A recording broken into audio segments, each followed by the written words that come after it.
necrosis, recibe el nombre de infarto. Esto queda clarísimo. Bien, miren ahí angina, dolor angustioso, opresivo, que se localiza en la región retroesternal y que puede o no irradiarse a la región del cuello, hombros, borde cubital de los brazos y en especial izquierdo. Y aquí, como estamos viendo, dice insuficiencia del flujo sanguíneo al corazón, ¿no? Por estrechamiento, dice, de los vasos, especialmente arterias que causan dolor torácico. Esto puede ser debido por un aumento de la actividad, un aumento emocional, una discusión, etcétera, o una elevación de la presión arterial. Hay muchos factores, pero quiero decirte algo interesante. El paciente diabético puede tener isquemia o no puede, y no puede tener angina, de frente puede ir al infarto. Repito, el diabético puede tener isquemia y de frente puede tener infarto sin necesidad de que haya angina previa. Igual los pacientes que tienen obstrucciones multivasos también pueden tener isquemia sin angina, porque hay pacientes diabéticos que han caído muerte súbita por un infarto sin dolor. Entonces, ¿cómo mostramos, podemos decir eléctricamente este problema de angina? Bueno, no tengo la oportunidad de trabajar en la área de anestesia cardíaca desde el año 84 a la fecha. Bueno, en estos días no estoy trabajando por la edad, pero de todas maneras ya cuando vuelva, volveré a mi trabajo habitual. ¿Y qué tenemos nosotros para evaluar el electrocardiograma? Esto es importante que nosotros podamos observar. Y se refiere a depresión o elevación del segmento ST. Todos coincidían los libros antiguos, 2 para arriba, 2 milímetros y 2 para abajo. Ahora no, el de abajo, o sea, la parte de depresión, no tiene que ser más de 1 milímetro. Pero tenemos otra opción de monitoreo dentro del acto operatorio que se llama el ecocardiograma transesofágico, la ecocardiografía, el ET transesofágico. ¿Qué ventaja tiene con respecto a la electrocardiografía? El tiempo que me informa de isquemia es corto, es muy corto, menos de 40 segundos. Si no hay buen movimiento de la pared del ventrículo, estaría hablando que algo está pasando, ese bypass o revascularización coronaria no está funcionando, habría que rehacerlo. Entonces, para eso me sirve. Pero en forma estándar tenemos el electrocardiograma. Bien, sigo avanzando. Luego, ¿qué fármacos tenemos para esta molestia obstructiva? Los nitratos.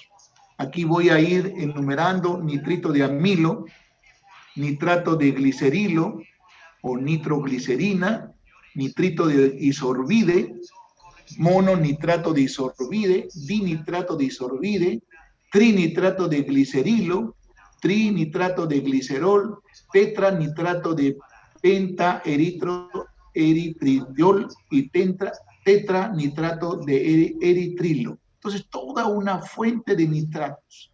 Ahora lo único que nos falta es cómo actúan los nitratos. Entonces yo me acuerdo que cuando revisaba yo pacientes que tenían isquemia o hacían intraoperatoriamente o en el preoperatorio venían, había siempre esta pregunta. Los nitratos generan un Robin Hood. ¿Qué significa? Vasodilatan y hacen una redistribución del flujo de la zona buena del corazón a la zona mala. Eso se llama Robin Hood. Vasodilatación, porque tiene más componente venoso que arterial. Mientras que el nitroprusiato También es un vasodilatador, pero más arterial que venoso. Este sí estaba considerado que producía robo coronario. ¿Qué significa? De la zona mala había una redistribución a la zona buena. Entonces, por eso es importante recalcar esta acción. Entonces, como vemos, nitratos o nitritos tienen como finalidad aumentar el óxido nítrico. Y estos productos, ¿no?, nitrositioles se encargan de activar a esta guanilil ciclasa, y esta guanilil ciclasa activa va a transformar el GTP en GMP cíclico, guanosin monofosfato, con reducción del calcio intracelular. Y queda como resultado, mire algo interesante que quiero yo mostrarles acá, ¿no? Va a dar como resultado que se active esta quinasa o sinasa de cadena ligera de mioxina, y al activarse esta quinasa o sinasa, se va a desfosforilar la cadena ligera de miocina y dando como resultado una vasodilatación. ¿Una vaso qué? Dilatación. Así actúa, ¿no? Y aquí concluyo, el GMP facilita la desfosforilación de las cadenas ligeras de miocina, evitando su interacción, y por último, producen vasodilatación o relajación. Ese es el mecanismo de los nitritos o nitritos. Bien, aquí para mostrarles, ¿no?, los efectos en la circulación. Mire, estamos hablando acá, nitratos vasodilatan el miocárdico y producen una mayor vasodilatación de venas colaterales, que genera básicamente el famoso Robin Hood.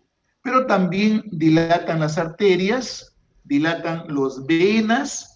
Este es más que las arterias, y esto da como resultado una reducción del retorno venoso, una precarga reducida.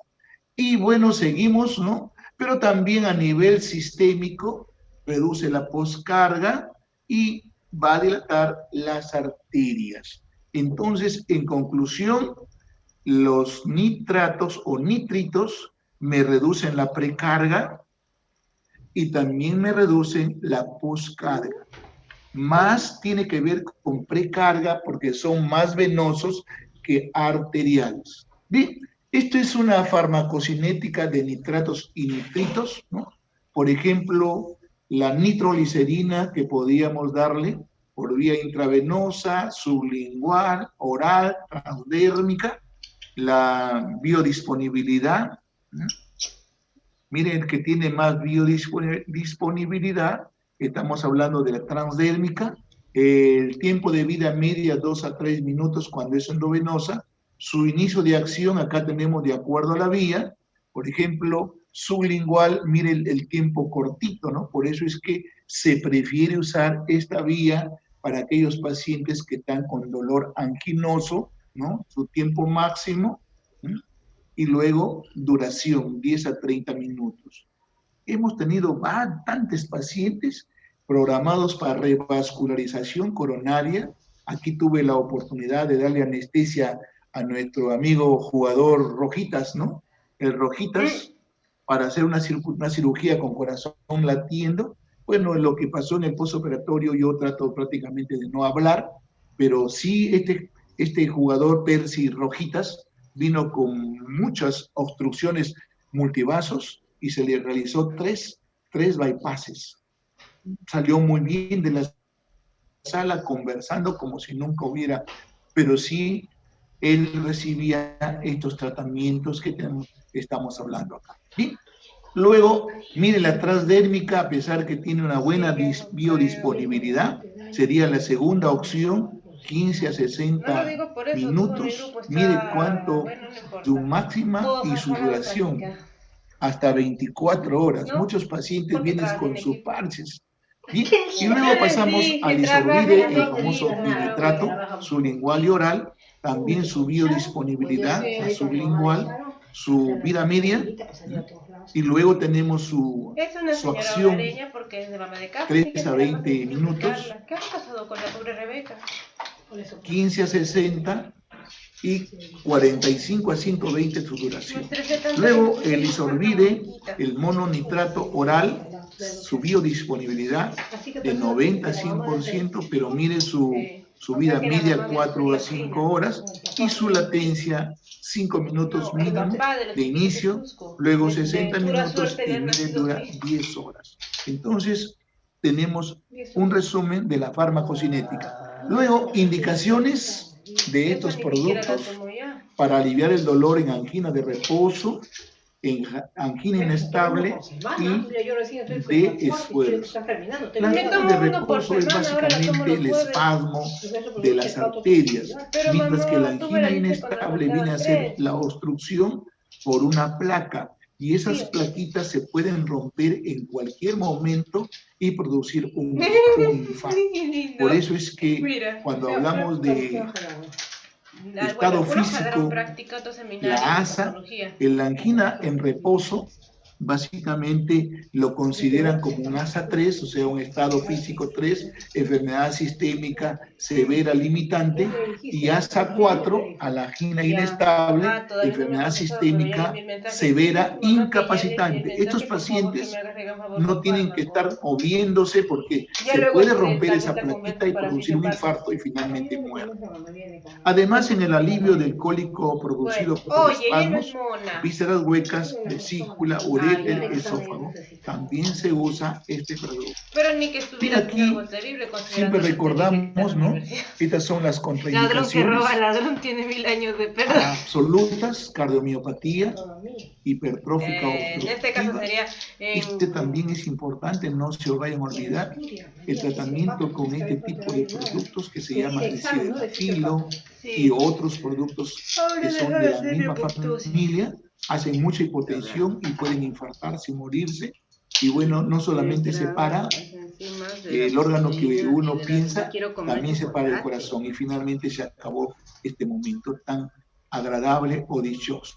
Bien, en las relativas tenemos el famoso hipoxemia arterial, taponamiento cardíaco, cor pulmonar, glaucoma y estenosis mitral.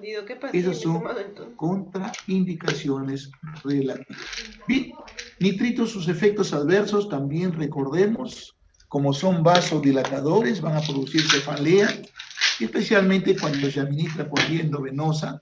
Sobredosis puede producir cianosis labial, palmar y de uñas por la famosa metahemoglobinemia. Puede producir también fiebre, inquietud, convulsiones, pulso filiforme que tiene que ver con hipotensión, desvanecimiento igual y dificultad respiratoria.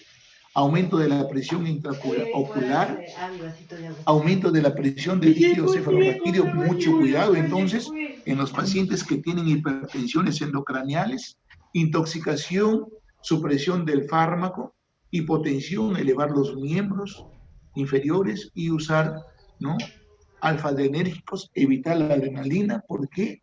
Porque no queremos efecto beta, sino efecto alfa. Repito, pregunta de examen. No queremos efecto beta 1 ni beta 2, sino efecto alfa adrenérgico.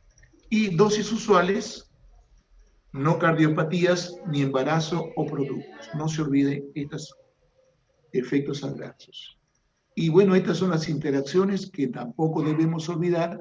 Bloqueante de canales de calcio, potencia el efecto antiaginoso de los nitratos y potencia el efecto hipotensor de los nitratos. Mucho cuidado cuando se trata estos pacientes con bloqueadores de canales de calcio. Estamos hablando de nifedipino, nicardipina, o usar de repente el diazóxido. No se vaya a olvidar el diazóxido, que a veces se usa como antiarrítmico. Los beta bloqueantes, tipo, ¿no?, de repente cardioselectivos, metoprolol, atenolol, ¿no?, bisoprolol, nebivolol, etc., disminuye el efecto taquicardizante de los nitratos porque les hablaba yo que toda vasoplejía genera una respuesta vasoreceptora que finalmente en nuestro organismo, para compensar la presión, elevaba la frecuencia cardíaca. Otro efecto potencia el efecto antianquinoso e hipertensión e hipotensión de los nitratos. No olvidemos también que hay otras formas que vamos a ir hablando, los beta bloqueadores tipo atenolol, metoprolol o bisoprolol, o los no selectivos, tienen como resultado reducir la demanda de oxígeno del corazón por varios mecanismos. Un mecanismo de ellos es bajar la frecuencia cardíaca. Otro mecanismo es aumentar el tiempo de diástole. Y finalmente otro mecanismo sería reducir la poscarga, sería la tensión. Entonces son tres. Y le agrego un cuarto mecanismo que lo leí en el propranolol, es que la curva de disociación oximoglobina se desvía a la derecha.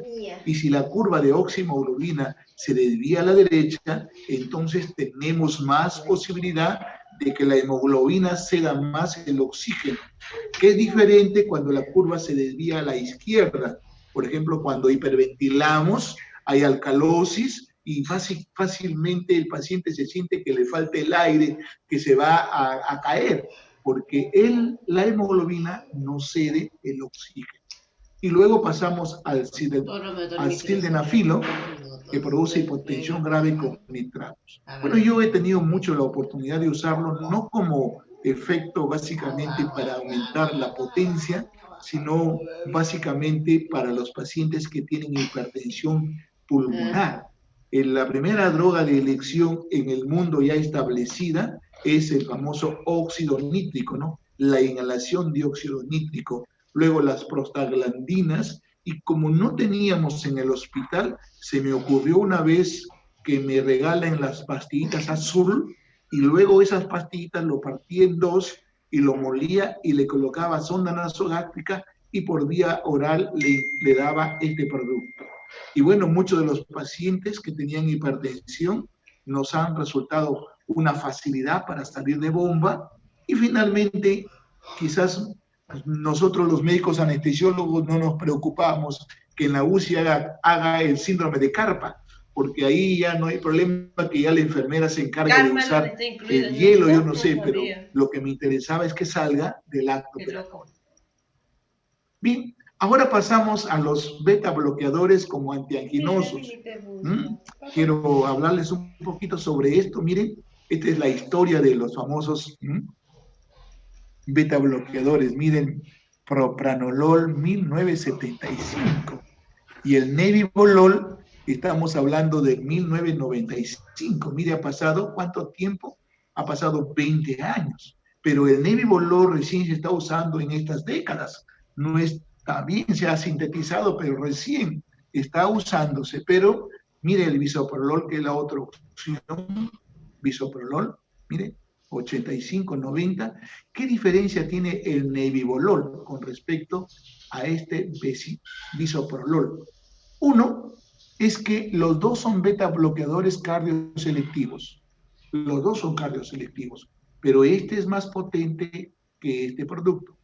Y la diferencia está que el nebivolol, además de ser un beta bloqueador, es un vasodilatador, porque induce la formación de óxido nítrico. Esa es bendición. Por eso es que yo revisaba un poco con respecto a la impotencia. El famoso atenolol y el metoprolol, ese que da menos, pero ya el metoprolol ya no se usa. El atenolol da un porcentaje de impotencia del 40%. Y el bisoprolol casi está en 35 a 38%. Pero este nebivolol todavía no hay una incidencia, pero por lo menos ayuda a aquellos pacientes que usan este producto, porque sabemos que además de sedar, de impotencia, pues tenemos que pensar en la opción de los casados. Bien, utilizados desde la década de 1960 como antianquinosos, como antiarrítmicos y como hipotensivos. Mírenla, ventaja que tiene. Y siempre aquí había una pregunta que decía un alumno, decía, ¿por qué en los jóvenes estos agentes son mejor que en los ancianos? Según hablando la fisiopatología de la hipertensión arterial, quiero entrar un poquito ahí, los jóvenes, su hipertensión es por la parte sistólica más, es la parte sistólica. Entonces, aumenta la frecuencia, aumenta el gasto cardíaco, etcétera, y finalmente, mientras que los ancianos, la hipertensión está en relación básicamente vascular. Y por eso es que había una tendencia de decir, en las personas mayores hay que usar vasodilatadores y en las personas jóvenes hay que usar beta bloqueadores. Esa es la razón. Bien. Y aquí, por ejemplo, tenemos, miren, el famoso propranolol, y luego miren el famoso nadolol, metaprolol, atenolol, bisoprolol, carvedilol y metoprolol. Miren la diferencia. Por eso no te olvidemos, como antianginoso, estamos hablando, miren, de este grupo, como antiarrítmicos, el atenolol, el bisoprolol, y aquí podemos agregar también, debajo del bisoprolol, el nebivolol, y como hipotensivos, el carvedilol, que además tiene efecto antioxidante, y el metoprolol. No olvidemos prácticamente esta diapositiva. Bien, ahí tenemos cómo es que fueron ingresando. Primera generación, bueno, nunca debo olvidarme de nuestro propranolol, que tiene igual efecto beta 1, beta 2, igual beta 3. El sotalol y el nadolol. Segunda generación, mire, viene los atenololes, bisoprolol, esmolol, metoprolol. Aquí estaría el bisoprolol también, y acá el nebivolol, que tiene más efecto beta 1 que beta 2. Pero nunca olvide usted, por favor, esta cardioselectividad, como lo dije en clase, se pierde con la dosificación. Repito, esta cardioselectividad se pierde con la dosificación.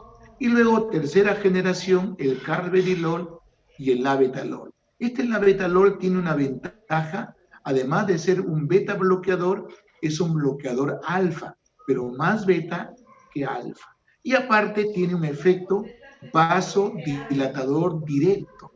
Incluso se ha comparado al efecto del nitroprusiato. Y les hablé yo que hubo una época, un tiempo que no había nitroprusiato, no había nitroglicerina, las empresas por A o B motivo no lo traían, entonces se tuvo que usar labetalol en pacientes básicamente que tenían crisis hipertensivas. Bien, esta es una diapositiva para mostrarles cómo es que se actúa. Bien, este es el famoso receptor beta que está acoplado a una proteína G, y esta que parece, ¿no? Podemos decir el que usan mucho los famosos tenistas, ¿no? O lo que de ping-pong, etcétera, es la enzima adenilciclasa. Entonces, luego sabemos que esta adenilciclasa es el responsable de formar AMP cíclico, y este AMP cíclico finalmente va a activar a la proteína quinasa, y esta proteína quinasa va a dar lugar a que el calcio ingrese y estimule su liberación y se produzca la contractilidad.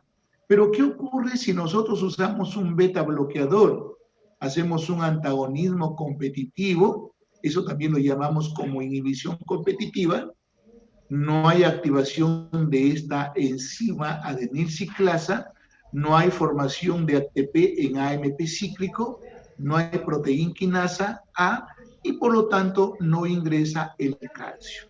Al no ingresar el calcio, entonces, si hablamos de frecuencia cardíaca, no habrá elevación, sino más bien reducción de la frecuencia cardíaca, Si hablamos de la velocidad de conducción, habrá una reducción en la velocidad de conducción. Y si hablamos de fuerza de contracción, una reducción en el inotropismo. Y si hablamos de excitabilidad, un magnotropismo, una reducción. Entonces, por eso es que decimos que los beta bloqueadores son cronotrópicos negativos, inotrópicos negativos, dromotrópicos negativos y magnotrópicos negativos. Bien, entonces como antianginosos disminuyen la frecuencia cardíaca. Al disminuir la frecuencia cardíaca, aumentan el tiempo diastólico. Y siempre debemos recordar que el corazón se nutre en diástole, a diferencia de lo que ocurre en el feto.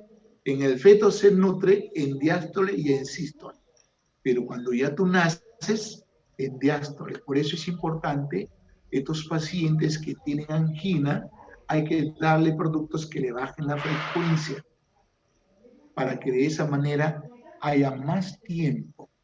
Disminuye la contractilidad, y si hay menos contractilidad, hay menos demanda. Disminuye la presión arterial, aumentan el flujo subendocárdico al disminuir la presión de contracción, que es bueno es este producto, y el efecto más significativo es durante el esfuerzo. Sabemos que durante el esfuerzo hay liberación de catecolaminas, hay aumento de la frecuencia cardíaca, hay aumento del gasto cardíaco, pero como ellos bajan la frecuencia, entonces se reduce. Otros efectos: disminuye la lipólisis, que ya ustedes deben recordarles, disminuye los ácidos grasos, es un antiarrítmico también, especialmente el propranolol, es antiapoptótico, ansiolítico, porque mayormente cuando estás tomando tu beta bloqueador estás muy relajado y fácilmente te duermes. Y este otro producto antioxidante que ya hemos hablado de este fármaco, carvedilol.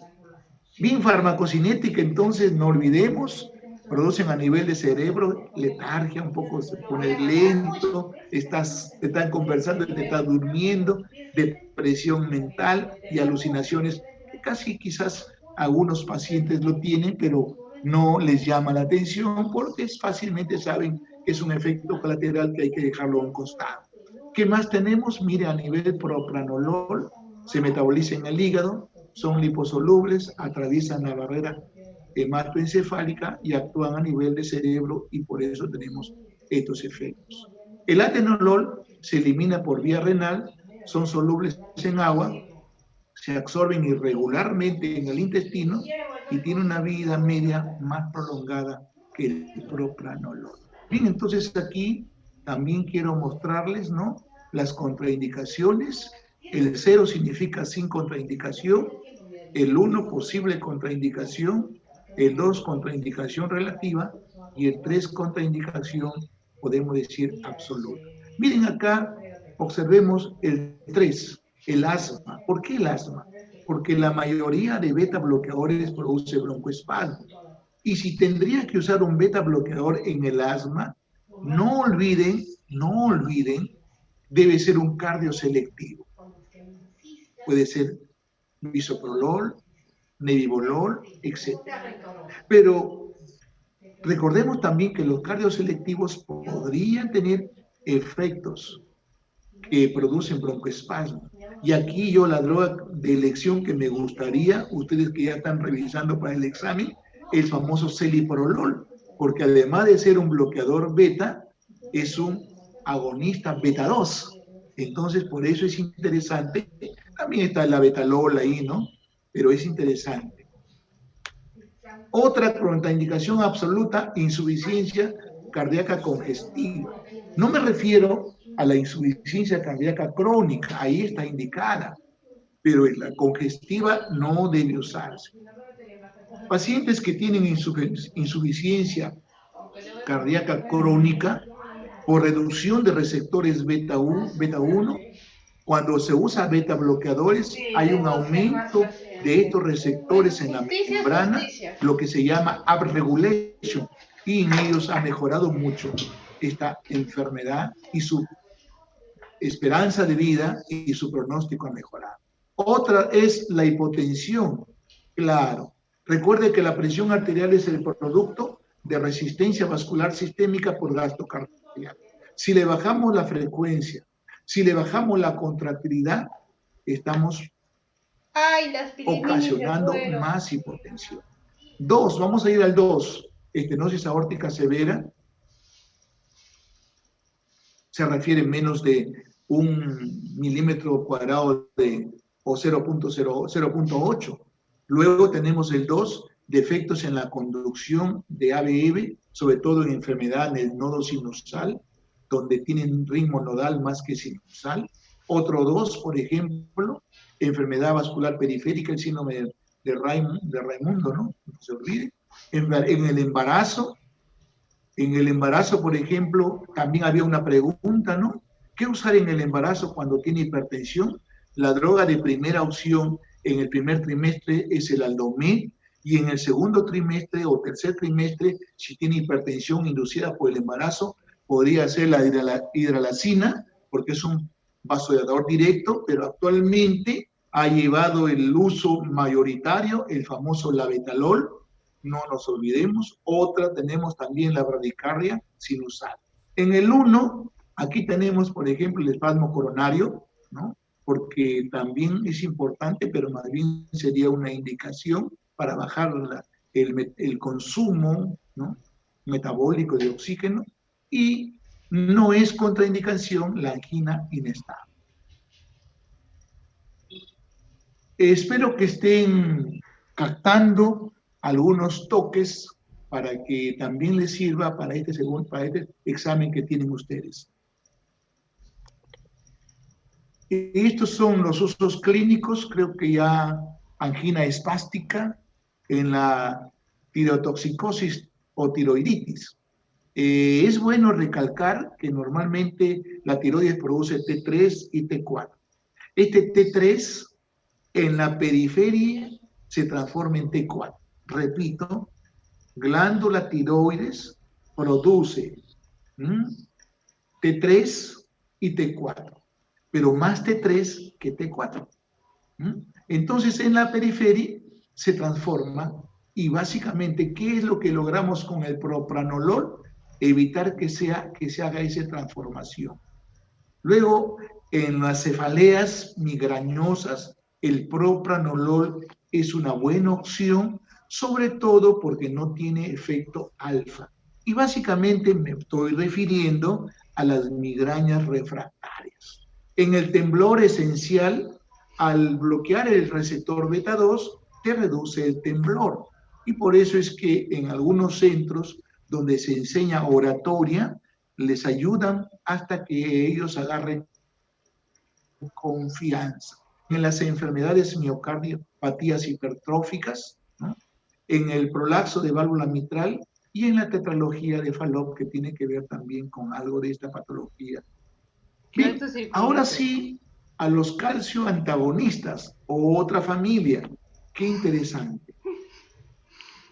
Bien, aquí empezaré, que no le estoy agregando esta diapositiva, ¿qué función tiene el calcio? Miren, si hablamos de secreción de neurotransmisores, de acetilcolina, de norepinefrina, de dopamina, el calcio es importante para producir la exocitosis. Bien, luego también en la vasoconstricción y en el inotropismo, en el metabolismo celular, en el control de canales iónicos, ¿no?, en la expresión genética, y también, recordemos, hay muchas enzimas dependientes de calcio, y especialmente las algogénicas, que producen dolor, y también los que producen muerte celular, muerte programada o necrosis. Bien, aquí tenemos la clasificación, 2 familias, dihidropiridinas y no dihidropiridinas. Aquí estoy colocando un grupo: nifedipino, amlodipino, felodipino, irradipino. Esto es importante que usted lo pueda recordar, Estos productos, cuando estuve revisando un poquito, tienen más efecto dilatador vascular que el efecto cardíaco, mientras que las no dihidropirinas tienen más efecto cardíaco. Por ejemplo, el diltiazem como antiarrítmico, el verapamilo para reducir la frecuencia cardíaca, etc. Ven aquí el mecanismo de acción. Esto también es importante, ¿no? Si yo bloqueo este canal, entonces no hay ingreso de calcio. Y si no hay ingreso de calcio, entonces no hay salida del calcio de este famoso almacén que recibe el nombre de retículo endoplasmático. Y queda como resultado, miren, efectos antianginosos, antihipertensivos, ¿no? Vasodilatadores, antiarrítmicos, antiterogénicos. ¿Mm? Quiere decir que los efectos terapéuticos, en conclusión, reducen la frecuencia cardíaca, especialmente verapamilo, diltiazem, inotropismo negativo y vasodilatación, los productos como nifedipino, nicardipino, etc. Bien, entonces, aquí para mostrarles efectos múltiples del verapamilo o diltiazem, mire, aquí estoy colocando antiarrítmicos. También vasodilatador arterial, o sea, me reduce la poscarga, y también como antianginoso. Y aquí quiero mostrarles entonces, en resumen, antiarrítmico,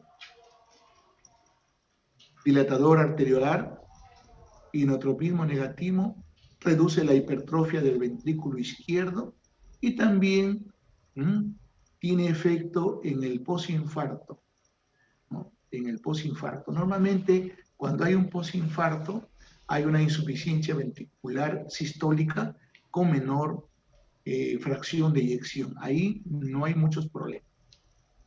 Bien, y los famosos, este era, por si acaso, los productos que tenían que ver, ¿no?, con la parte cardíaca. Ahora veamos, ¿no?, con la parte vascular.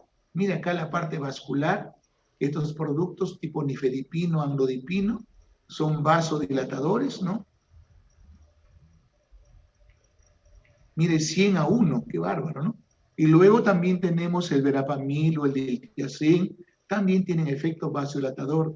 Pero aquí veamos el verapamilo y el diltiazem tiene más efecto a nivel cardíaco. Estamos hablando de una depresión del nodo sinusal, depresión del nodo auriculoventricular, depresión del miocardio, miren la importancia que tiene, y también el efecto que tiene que ver vascular. Entonces, este grupo dihidropiridinas tiene más efecto vascular y los no dihidropiridinas tienen más efecto cardíaco.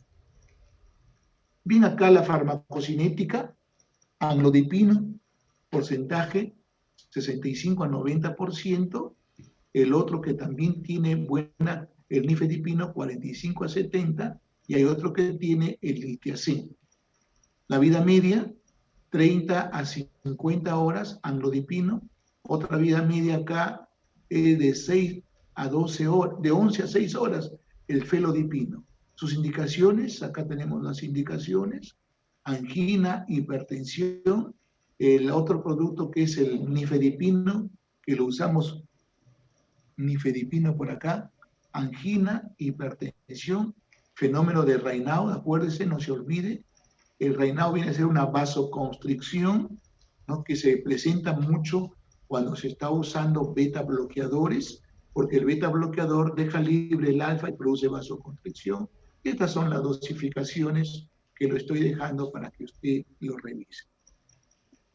Contraindicaciones, entonces, en el shock cardiogénico, insuficiencia cardíaca y función hepática comprometida. Aparte, bloqueo AB de segundo o tercer grado, hipotensión severa, infarto de miocardio. No se olvide esta parte por disfunción del nodo sinusal, el síndrome de preexcitación y el flúter auricular. Bien, ahora sí pasamos al otro grupo, drogas antiarrítmicas. Aquí quiero mostrarles, ¿no?, el sistema de conducción donde arranca el nodo impulso, nace en el nodo sinoauricular, luego va al nódulo aurículo-ventricular, va a las aurículas también, luego a través del haz de His y finalmente a nivel de fibra miocardia. Recordemos siempre estos impulsos. Esta parte que tiene que ver con el nodo sinusal tiene una frecuencia alta, de preferencia está entre 60 y 90. El nodo aurículo-ventricular está un poco más bajo, de 40 a 50, y el haz de His pues es muy bajito. Por eso es importante, este es el marcapaso.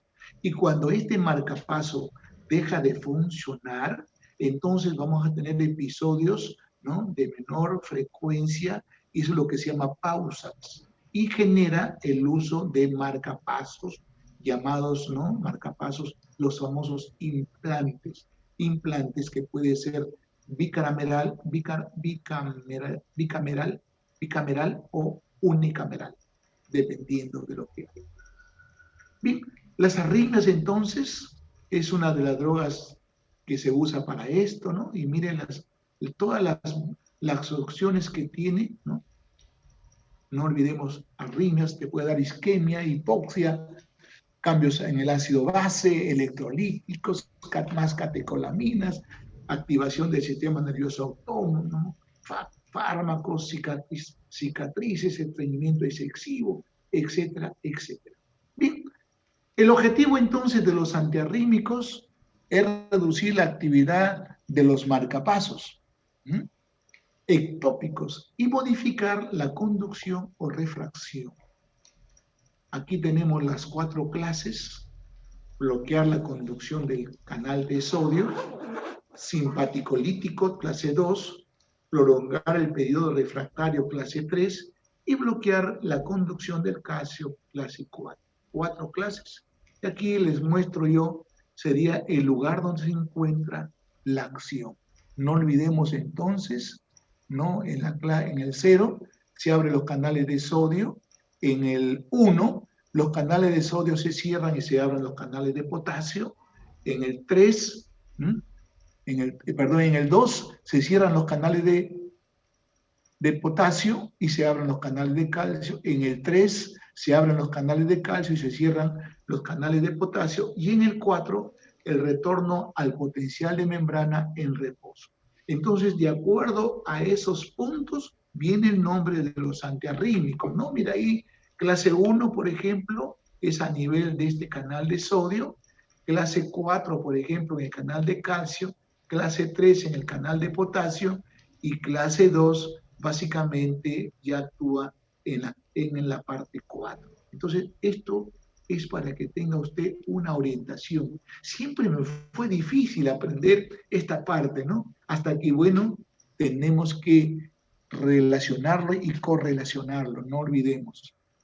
Bien, aquí para enunciar los grupos, grupo A, por ejemplo, grupo 1A, grupo 1B y 1C, estaría la quinidina, la lidocaína y la profenona. Y aquí tenemos los productos: no lidocaína, mexiletina, el famoso disopiramida. Este grupo este antiarrítmico es buen producto, pero tiene un problema: produce robo coronario.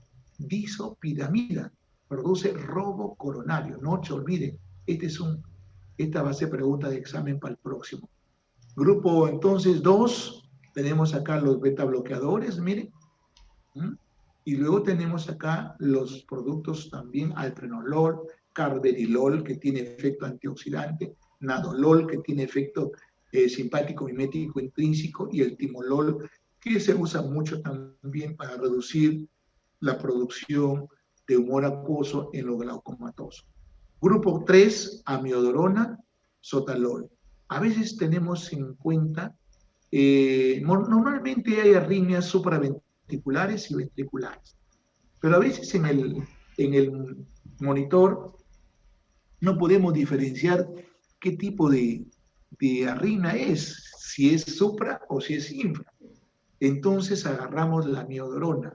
La amiodarona tiene la ventaja de tratar arritmias supraventriculares y arritmias infraventriculares. A diferencia que los anestésicos locales que estamos viendo acá, estos son básicamente para arritmias ventriculares. Repito, este grupo de lidocaína, mexiletina, aprindina son agentes usados para arritmias infraventriculares. Y esta amiodarona tiene la ventaja de usar para arriba o para abajo. Y el grupo 4, la del verapamilo y el del tiacén, es para supraventricular. Bien, luego otros antiarrítmicos, la adenosina, el magnesio, el potasio. Ahí es bueno recordar, yo recuerdo mucho esta adenosina porque lo usamos mucho para aquellos pacientes que tenemos a veces sangrado masivo en neurocirugía, ruptura de aneurismas, y a veces con la adenosina lo usamos en vía endovenosa 12 o más miligramos, produce paro cardíaco muy corto, de 10 hasta 20, hasta 30 segundos, que es justo lo suficiente para poder clampar un aneurisma. Bien, aquí el sulfato de magnesio influye en la bomba de sodio y potasio y canales de sodio, potasio, calcio. Mucho se usa en esta patología. Arritmias en torsada de punta igual magnesio. Arritmias de torsada de punto igual magnesio. La dosis, 1 gramo endovenoso en 20 minutos. Luego el potasio, la hipocalemia es una causa importante de arritmias. El potasio es un estabilizante de la membrana en reposo. Y luego pasamos a los inotrópicos. Esta es la otra parte que usted también tiene que recordar. Parte de esto va a dar su examen en esta unidad, así que voy a hacerles un recuerdito. Bien, recordemos siempre las dos proteínas importantes de la contracción, la actina y la miosina. Y también las famosas, ¿no? También troponina C, troponina I y la tropomiosina y el ion calcio, importantísimo. No habría fosforilación de la cadena ligera de miosina y finalmente contracción si no hubiera calcio que ingresa y calcio que sale del retículo sarcoplasmático. Bien, entonces el control cardíaco depende, por ejemplo, sensibilidad de la proteína contráctiles al calcio. La troponina C se tiene que sensibilizar y finalmente cuando se sensibiliza cambia su configuración, permite que esa zona sea reemplazada y finalmente se produzca la contracción. Cantidad de calcio almacenado y liberado, cantidad de calcio disparado, o sea, como trigger, el sodio intracelular y actividad de la enzima ATPasa sodio y actividad del intercambiador sodio-calcio. Bien, y aquí los nombres que ya lo hemos hablado en la primera unidad, inotropismo, son aquellas drogas que aumentan la contractilidad positivo y si reducen la actividad sea negativa. Este aumento de la contractilidad podemos hacerlo dependientes de AMP cíclico y también independientes. Voy a repetirlo, dependientes de AMP cíclico e independientes. ¿Quiénes están dentro de los independientes? Por ejemplo, de la contractilidad. Está el levosimendan, los famosos digitálicos, está el cloruro de calcio, ¿no? Está también la hormona tiroidea, etc. ¿Y quiénes están en los dependientes del AMP cíclico? Los que aumentan porque activan el receptor beta o los que aumentan porque inhiben a la fosfodiesterasa 3. Repito, los dependientes de AMP cíclico pueden ser los que activan el receptor beta y aumentan el AMP cíclico porque cambian de ATP a AMP, y los que inhiben su metabolismo, tipo inhibidores de la fosfodiesterasa. Entonces aquí tenemos importante que usted lo recuerde muy bien.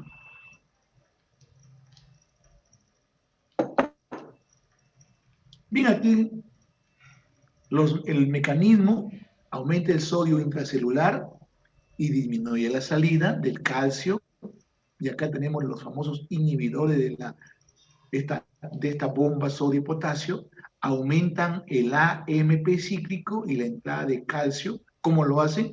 Este AMP cíclico activa la proteína quinasa A y esta proteína quinasa A le regala un fósforo al canal de sodio, se llama fosforilación, ingresa el calcio. Y este calcio que ingresa se va a encargar de ir al receptor rianodínico y apertura y sale el calcio del retículo sarcoplasmático. En este grupo están los agonistas beta, que se unen al receptor beta, acoplados a proteína G, se encargan de activar la adenilciclasa y el ATP se transforma en AMP y el AMP activa. Y también están el otro grupo, que son los inhibidores de la fosfodiesterasa. Entonces estamos hablando del primer grupito, los que son dependientes del AMP cíclico. Y luego los que son independientes, los independientes del AMP cíclico. He colocado acá, por ejemplo, al levosimendan, que aumenta la sensibilidad de la troponina C al calcio.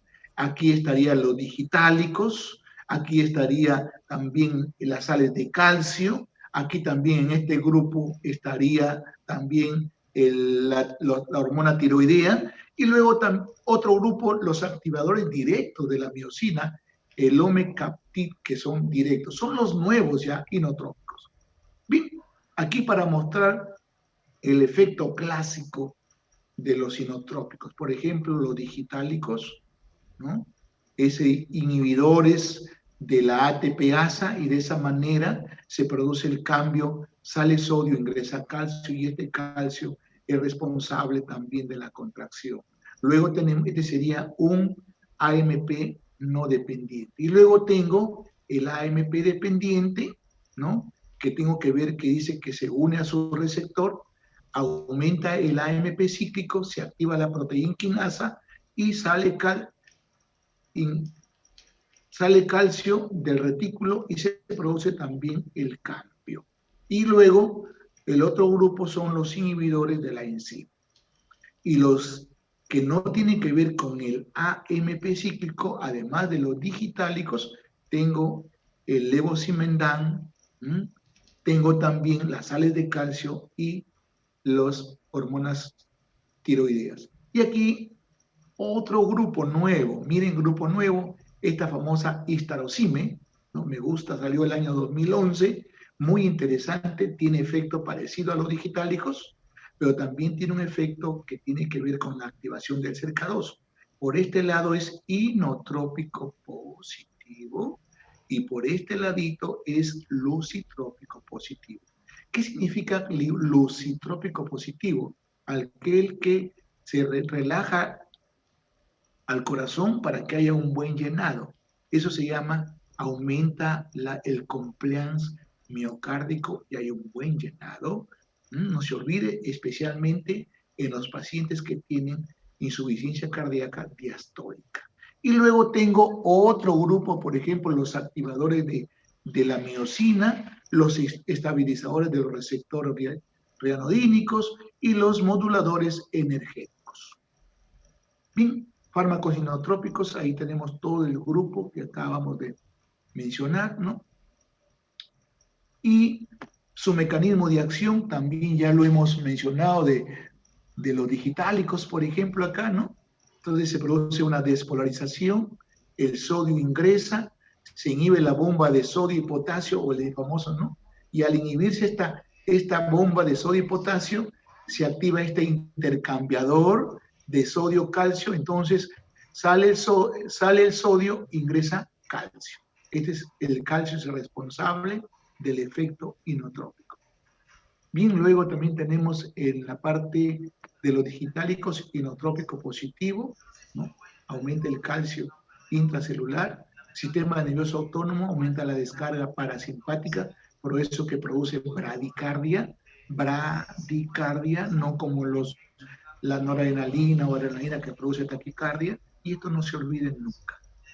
Bien, Digitálicos, su biodisponibilidad, 85, digoxina, 45-85%, tiempo máximo 6 horas, fijación proteica, 25, eliminación renal y vida media 35 horas. Digitoxina, mayor de 90, 12 horas, fijación 90, hepática 4 a 7 días. Y aquí tenemos los grupos, por ejemplo, el anatócido, hay necesario, o del anócido, es necesario a veces la digitalización rápida y luego para actuar ya con la terapia, como se dice, de mantenimiento. Bien, rango, siempre recordemos, 0,5 a 1,5 nanogramos o microgramos por ml. La toxicidad está por encima de 1,5 nanogramos. Es necesario la digitalización y luego ya pasar a usar la dosis de mantenimiento. Toxicidad digitálica, anorexia, náuseas, epigastralgia, diarrea, vómito. Alguien que está con digitálicos tiene náuseas, epigastralgia, hay que pensar en niveles de digital. Ocular, visión borrosa, escotomas, fotoxias, etc. Neuromuscular, esta fatiga, debilidad, etc. Cansancio. Bien. Psiquiátricas, insomnio, confusión, alucinaciones, delirio. Luego tenemos neurológicas, cefalea, convulsiones, estupor, etc. Muy bien. Toxicidad cardíaca, el bigemenismo. Mire qué interesante acá, veamos acá este famoso bigemenismo.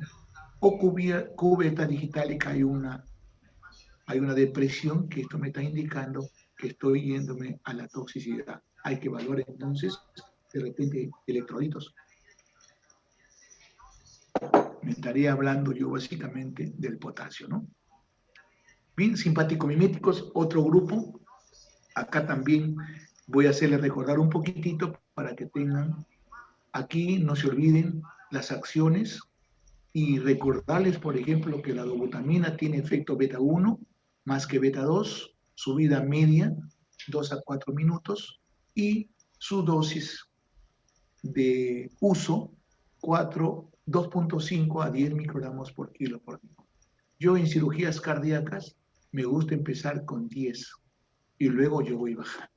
Dopamina es el único simpático mimético que actúa entre receptores. Tenemos receptores dopaminérgicos, receptores beta 1 y receptores alfa. 2 minutos y mírete la dosis que damos, de 1 a 15. Si tú quieres efecto diurético, empieza con dosis bajas, 1 a 3. Si quieres efecto alfa, 15. Adrenalina, primero es beta 2, luego beta 1 y finalmente alfa. Voy a repetir, primero es beta 2, luego beta 1 y finalmente alfa.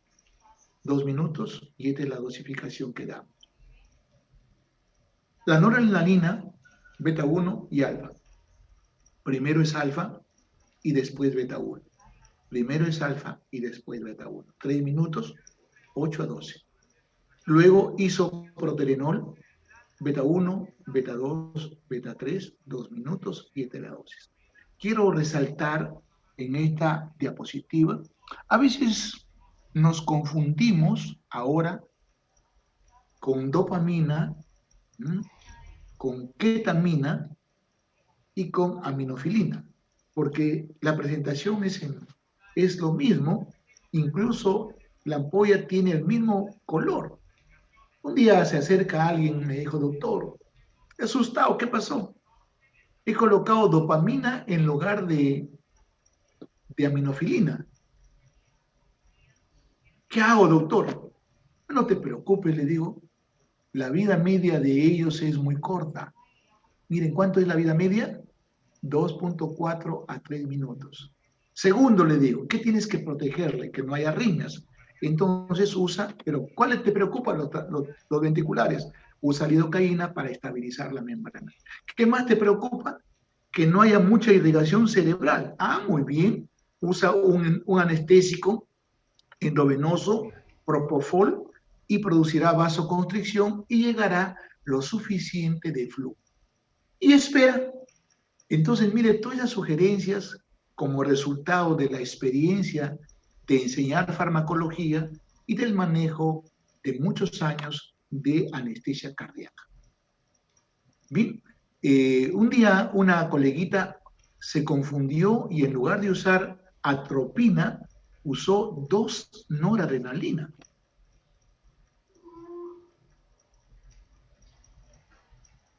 Perdón, no fue 2, no, fue adrenalina. O sea, 2 atropinas y en lugar usó 2 adrenalinas. Y la paciente tenía estenosis aórtica severa y se estaba operando de una mama y tenía 70 y tantos años. Justo me acuerdo mucho de este evento porque es cuando Alemania le goleó a Brasil 7-1. Estaba molesto. Y le dije a mi residente, vamos a revertirlo, le digo, porque nos queda una operación. Y cuando yo veo mi mesita, no veía la atropina, me acerco y le había colocado 2 adrenalinas. Ese momento fue una cosa importante. Me acordé de las sugerencias a mi colega de esta vida media, me acordé de reducir el umbral de arritmogenicidad y me acordé de bajar el flujo sanguíneo cerebral. No se olvide, flujo sanguíneo cerebral es igual a presión arterial media nos acaba de enseñar de fútbol. Si yo le bajo la presión, Alemania le goleó 7 veces a Brasil. El flujo. Bien, sigo avanzando. Miren, este es el efecto inotrópico positivo, no olvidemos.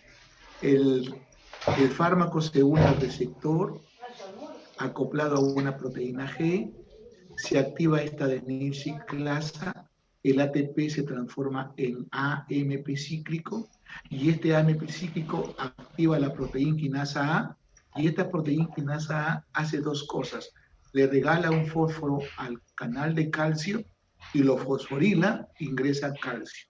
Y este calcio que ingresa se va al retículo sarcoplasmático y saca calcio. Y este calcio que está saliendo, que está incrementándose, va a cambiar la configuración de la troponina C y se va a producir la fosforilación de la cadena ligera de miosina y la contracción. Pero hay otro mecanismo, ¿no?, que hace más. Le regala un fósforo al canal, se desensibiliza, se separa y también le regala un fósforo cuando ya termina la contracción a este famoso fosfolambán y se produce la recaptación de calcio. En el primer grupo hablaremos de sístole y en este segundo grupo de diástole. Bien, ahí tenemos a la famosa dobutamina. Estimulador beta 1, estimulación beta 2, pero este es más importante, inotrópico positivo. Muerte controlada de la célula. Y no olvidemos, en la resistencia casi puede haber un aumento, pero a veces no es. Lo que vemos más es esta parte que tiene que ver con la parte cardíaca. Y en la parte beta 2, porque los beta 2 son vasodilatadores, ahí sí se reduce esta resistencia vascular. Pero para tener efectos beta 2 hay que darle dosis muy altas, ¿no? Aumenta el gasto, disminuye la presión media, así como la resistencia sistémica. Bien, la dobutamina, efecto neotrópico importante, cronotrópico moderado, vida media de 2 minutos, mayor efecto beta 1 que beta 2, efectos dosis dependientes, la dosis de 2 a 15 microgramos por kilo por dopamina, mayor cronotropismo que la dobutamina, especialmente se usa más en pediatría. El efecto dopaminérgico 1 es diurético, efecto beta 1, inotrópico y cronotrópico positivo, y efecto alfa 1, vasoconstrictor. Y aquí tenemos los efectos que nunca debe olvidar. Aumenta la poscarga, tiene que ver con el alfa, aumenta la frecuencia cardíaca con el beta 1 y aumenta la presión arterial media y presión de cuña, tiene que ver con beta 1 y alfa. Luego, efectos adversos, no administrar en pacientes con falla de bomba o infarto, porque va a aumentar el infarto. Creo que ya me estoy pasando mucho. Y luego, alto consumo de oxígeno. Bien alto, importante. Voy a terminar en 5 minutos. Ana Lucía, por favor, permíteme. Sí, doctor. El efecto más... ¿Sí? ¿Te escucho? Doctor Sánchez está esperando Ya, para acabo contestar en un sus ratito, preguntas. Ya, acabo un doctor, ratito, listo. ya. La noradrenalina, entonces, no nos olvidemos la epinefrina, ya ustedes lo revisan, ¿no? Los efectos adversos. Me gustaría hablarles sobre esta parte, ¿no? Que de repente, esta parte de acá, ¿no? Y básicamente esta parte, con esto termino.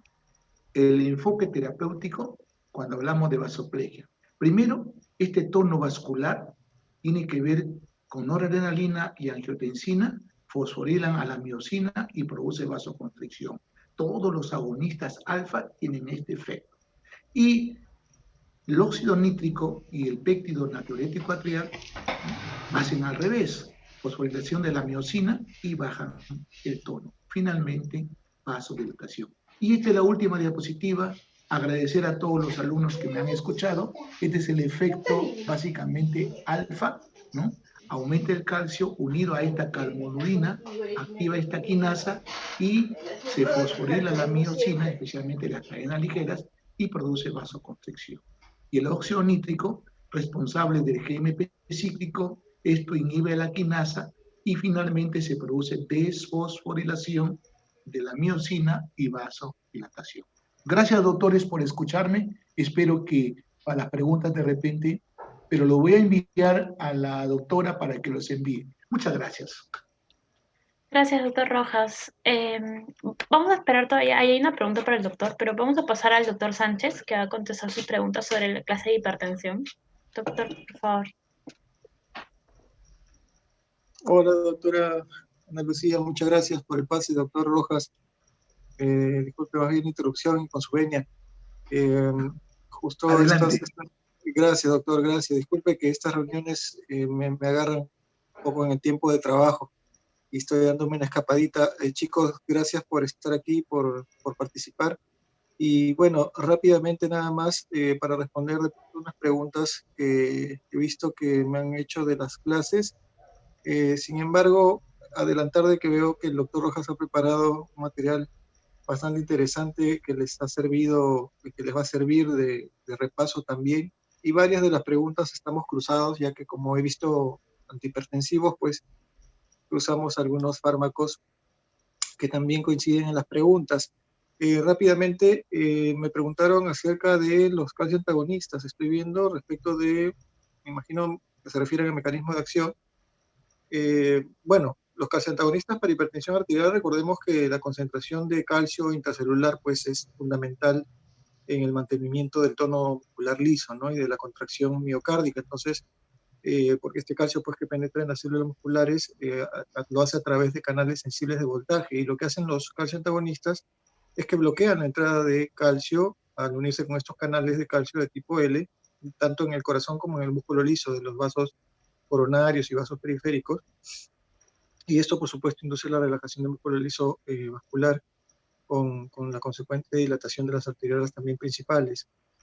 Como consecuencia además tiene un efecto natriurético, como lo había mencionado en la clase, intrínseco, y por esta razón, bueno, también tiene este efecto donde a veces no se necesita, se puede utilizar este efecto diurético también para no tener la necesidad de añadir un diurético en la terapéutica en alguno de los pacientes que pueda funcionar así. Son útiles además los calcio antagonistas en pacientes hipertensos que presentan pues otras comorbilidades también, se utilizan como asma, ¿no? Diabetes, angina, como el doctor Rojas también lo había comentado en su clase, se utilizan para otro tipo de patologías adicionalmente también, o con patologías vasculares periféricas también. Especialmente los pacientes de raza negra, también aclararles que responden bien a este tipo de manejos. Recordemos que los pacientes de raza negra y ancianos funcionan mejor que otros antihipertensivos, muchas veces estos calcio antagonistas, por el tipo, o sea, digamos, por el mecanismo de acción que tienen, ¿no? Y recordemos que en la fisiopatología que se ha estudiado ya mucho respecto de los diferentes grupos étnicos y etarios, recordemos que los ancianos, por ejemplo, la fisiopatología de la hipertensión arterial, si bien tiene una base fundamental, pero hay ciertas variaciones en cuanto, por ejemplo, a la edad y la esclerosis, por ejemplo, en los vasos sanguíneos de las arterias cuando uno avanza en edad. Y en la raza negra se ha visto pues que el sistema renina, cuando se trata de afectar al sistema renina-angiotensina-aldosterona para bajar la hipertensión arterial, no se ha visto tanta efectividad o no responden, ya que el problema en los pacientes de raza negra aparentemente no va por una hiperactividad de este sistema, sino por eso es que no afectan tanto los fármacos que se utilizan como los IECAS o los ARA en estos pacientes como la efectividad de los calcioantagonistas. Bueno, eso en líneas generales es referible respecto de los calcioantagonistas. Después vi una pregunta que decía angiotensinógeno o sustrato de la renina, ¿no? Me imagino que quieren saber el angiotensinógeno qué cosa es, ¿no? Es una glicoproteína, ¿no? Que se produce principalmente en el hígado, que es vertida a la sangre, o que también se produce en otros órganos como en el páncreas o el corazón, por ejemplo, pero principalmente se produce en el hígado. Y bueno, lo que hace es cataboliza la renina, ¿no? Es una enzima catalizadora catabolizada por la renina que da lugar a la molécula de angiotensina 1, ¿no?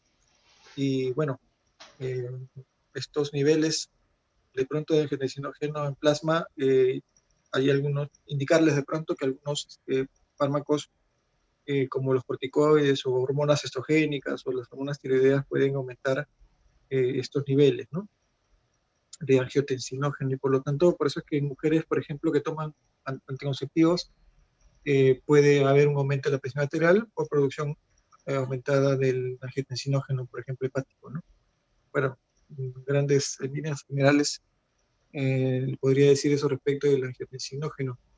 Luego me preguntaron sobre el uso de la clonidina. Dice que solo se da en el receptor alfa 2. Dice, bueno, la clonidina es un agonista justamente de los receptores alfa 2, que reduce pues el tono adrenérgico a nivel central, y se utiliza pues principalmente para el tratamiento de la hipertensión, que no responde adecuadamente a otros fármacos, ¿no?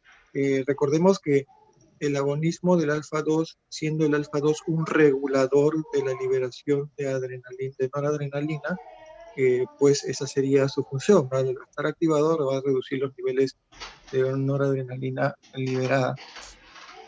Esta clonidina además no disminuye el flujo sanguíneo renal ni la tasa de filtración glomerular, por lo tanto puede darse en una hipertensión con patología renal también añadida. Puede producir retención, un poco de retención hidrosalina, si es que se añade, si es que se administra con un diurético, así que hay que tener la consideración. Y tiene como efecto secundario producir sedación, sequedad de las mucosas, o incluso puede producir una hipertensión de rebote si es que se suspende bruscamente, por ejemplo, ¿no? Eso respecto de la clonidina.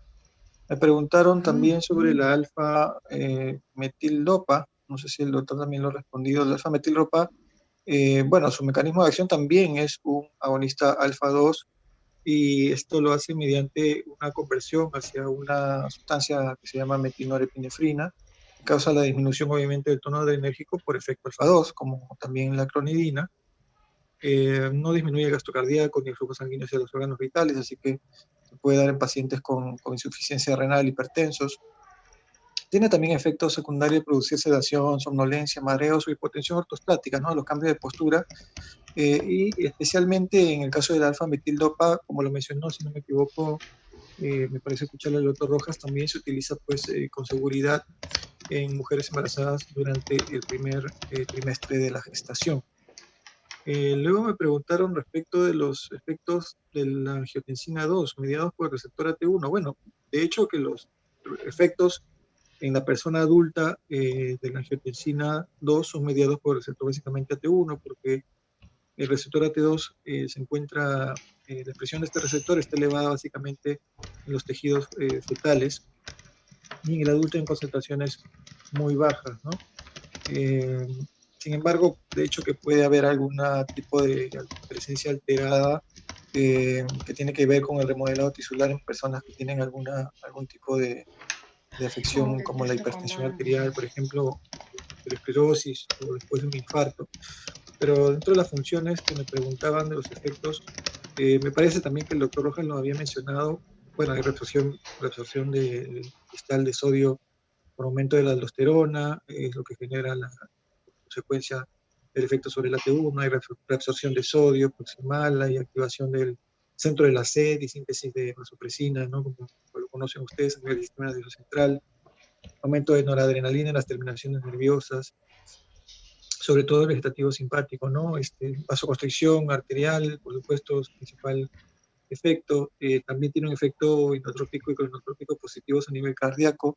Importante entender que promueve proliferación y diferenciación celular también, porque los efectos justamente de los antagonistas antagonistas de los receptores de angiotensina y los YECAS son efectivos clínicamente demostrados para revertir, por ejemplo, esta remodelación cardíaca que se genera como parte del proceso fisiopatológico de la hipertensión arterial de larga data, ¿no? De los cambios estructurales en el corazón producto de una hipertensión arterial de larga data. Bueno, más o menos eso era lo que quería comentarles respecto de estos receptores de la angiotensina 2 y de sus efectos mediados por los receptores AT1. Me preguntaron también respecto de los beta bloqueadores. Veo acá cómo actúan. Bueno, los beta bloqueadores actúan principalmente disminuyendo el gasto cardíaco, por supuesto, mediado por, y reduciendo de pronto el flujo simpático del sistema nervioso central al inhibir la liberación de renina, por ejemplo, disminuye la formación de angiotensina 2, de esta manera y secretar aldosterona. Los beta bloqueadores actúan obviamente bloqueando los receptores beta, aunque en diferentes niveles.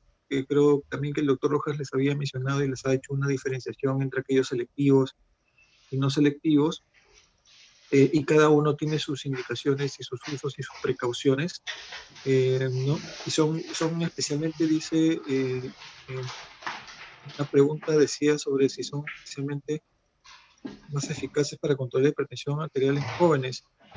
Bueno, como les había comentado, según los grupos etarios, por ejemplo, los estudios indican en jóvenes, los estudios clínicos indicaron que sí, efectivamente los beta bloqueadores son especialmente sensibles para poder disminuir la presión arterial, porque normalmente en los jóvenes hipertensos se ha visto como causa fisiopatológica predominante, una hiperestimulación simpática, por ejemplo, ¿no? Entonces, en los jóvenes, como tienen una hiperestimulación simpática, se calcula derivada de pronto por un estrés acumulado, por la situación en la De que verdad, cuando vivimos se cae actualmente de esta estrés gente. de pronto, aunque obviamente hay causas genéticas y idiopáticas, es que puede producir, es que se pueden utilizar como una Sucesiva de la efectividad degradación interesante enzimática estos beta bloqueadores de en los proteínas. jóvenes. Sin embargo, claro, no es una clase terapéutica, ¿no? Pero sin embargo, Entonces, como ya tenemos conocimiento o lo van a tener seguramente o ya lo tienen de pronto de lo que han leído, saben que en la terapéutica de la hipertensión arterial, básicamente los 5 tipos diferentes de antihipertensivos pueden ser utilizados de primera línea para el manejo de la hipertensión, aunque la mayor parte de autores de diferentes guías indican que no debería de fuerte dejarse sin atender fisiológica. el tratamiento mediante el sistema renina-angiotensina-aldosterona. Excepcionalmente, como les mencionaba, en la raza negra podría tenerse otra Muerte consideración con otros fisiológica fármacos o como los casi controlada. antagonistas. Apoptosis de la muerte fisiológica o Eh, controlado. Obviamente la Insuficiencia de fisiopatología, además degradación en ancianos, enzimática que les mencionaba, iba de las más por la proteínas esclerosis, de por la ejemplo, los renina. vasos sanguíneos además tienen menor respuesta del sistema adrenérgico los ancianos por la edad. Entonces, Entiendo los definitivamente, días si de damos muerte un apoptótica bloqueador en el sentido de extrínseca, bajar la presión, vías de probablemente no sea tan receptores de efectivo, ya muerte que el intrínseca que desencadenante de la respuesta adrenérgica no la, sería pues la causa principal de la elevación arterial la en estos vía pacientes. extrínseca Bueno, que ya, son ya el doctor receptores también de Rojas les había muerte anticipado las diferencias entre los selectivos, no selectivos y los usos intrínseca y también, por ejemplo, como extrínseca. el mibolol, la Intrínseca, betalol, para el asma vías bronquial o para receptores de gestantes, o el muerte propanol para extrínseca, tirotoxicosis porque tiene otro, disfunción otro cerebral tipo mitocondrial, de selectividad. que se pierden Eh, señales de Me supervivencia y preguntaban también del sistema características y hay daño en el renina-angiotensina-aldosterona, pero bueno, ADN, además que se eh, acumulan proteínas mal plegadas. explicarles, o sea, pues, la fisiología del sistema renina-angiotensina-aldosterona, bueno, creo que ya la tienen que tener a estas alturas bastante en cuenta. No sé si valdría la pena repasarla, pero recuerden básicamente que todo empieza a través del sistema, de los sensores del sistema justaglomerular, hablando de la mácula densa que depende del túbulo distal y de las células justaglomerares que rodean a la arteriola aferente y que a partir de ahí pues se forma renina.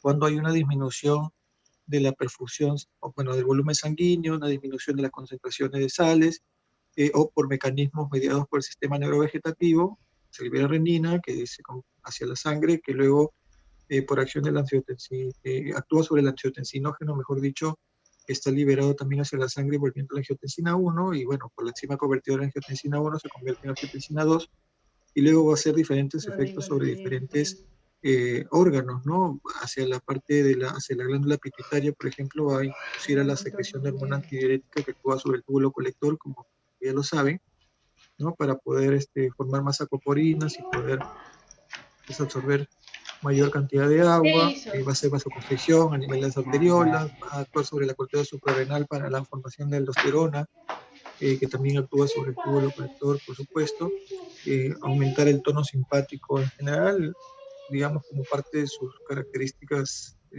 principales, ¿no? Que habría que tener en cuenta, pero bueno, parte de fisiología y de fisiopatología.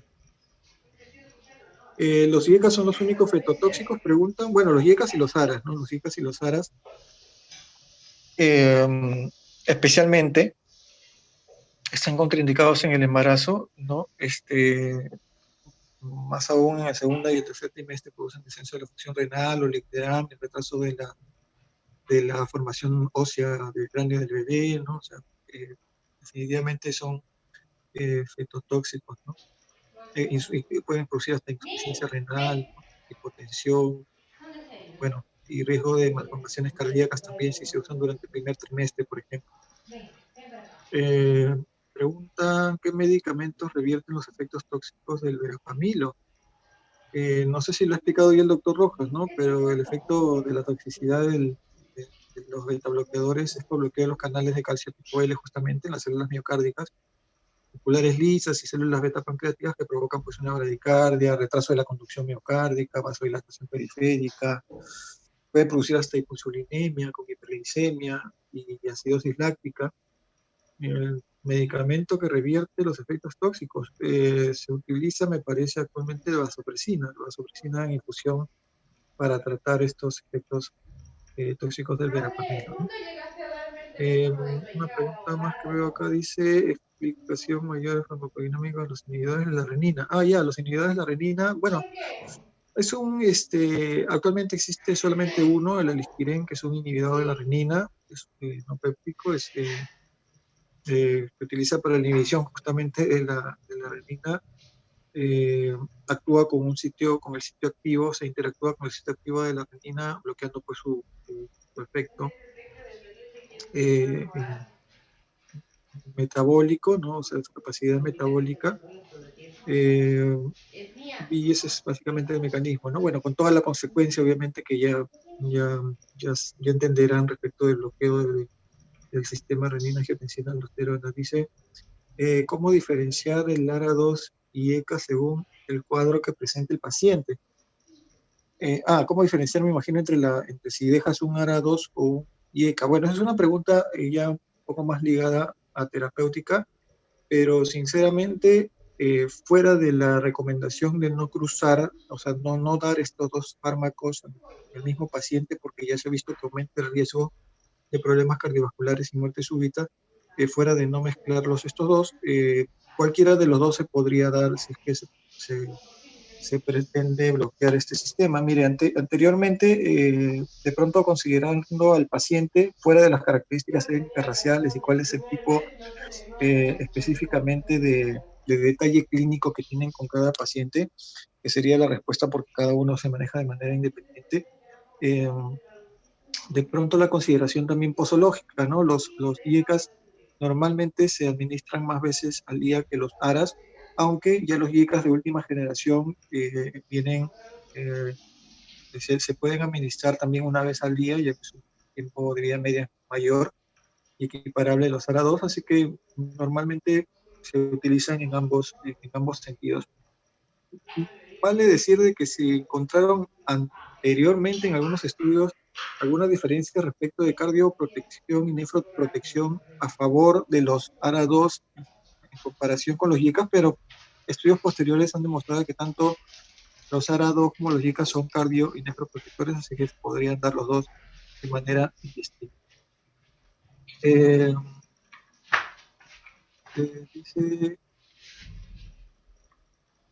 lo menos claro que me ha quedado es cómo elegir mejor tratamiento para un paciente con hipertensión arterial. Bueno, lo mismo, ¿no? O sea, depende de cuál sea el paciente sobre el cual estés trabajando, considerando factores étnicos, considerando la edad, considerando efectos adversos posibles, vas a poder elegir un fármaco. Actualmente las guías indican que puedes dar cualquiera, pero sugieren que no se deje de lado la intervención sobre el sistema renina angiotensina aldosterona, exceptuando, como le digo, aspectos raciales o aspectos etarios, ¿no? Doctor Sánchez, Sí, sí. disculpe, ¿podría hacer una última pregunta? Porque ya son 12:32, Correcto, nos correcto. pasamos 2 minutos. Correcto. Dice uso terapéutico de beta bloqueadores. Creo que ya el doctor Rojas también lo comentó. ¿Cómo se produce el efecto vasoconstrictor de la angiotensina 1? No sé si lo dijeron, pero los efectos vasoconstrictores de la angiotensina 2, perdón. Bueno, también es farmacocinética, ¿no? Bueno, en este caso es fisiología.